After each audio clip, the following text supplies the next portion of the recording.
ఇబ్బందులు చేసి మరి ఈ రోజు ఓట్లు వేయించుకున్నారు. కూటమి ప్రభుత్వం ఇంత అన్యాయం ఎలా చేస్తుంది?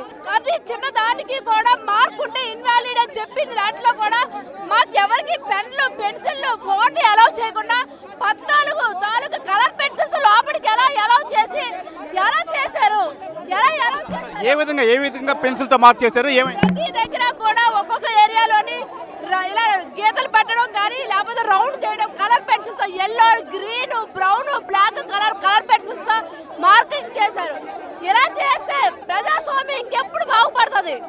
మా ఓటర్స్ ని భయభ్రాంతి చేసి మా దగ్గర మీరు కమిషనర్ మీకు చెప్పారా? మీరు ఇంటిమేట్ చేశారా? కమిషనర్ మేము డైరెక్ట్ ఇది వ్యాలిడ్ కాదండి అని అడిగితే కమిషనర్ మీరు కౌంట్ చేయండి రా, మేము ఉన్నాం, మీరు కౌంట్ చేయండి అని చెప్పి లాస్ట్ కౌంటింగ్ దాంట్లో కూడా మీ సైడ్లు కూడా పెట్టకుండా డిక్లేర్ చేసేసారు. మాకు కనీసం చెప్పకుండా 4వ రౌండ్ లో డిక్లేర్ డైరెక్ట్ వాళ్ళే చేశారు.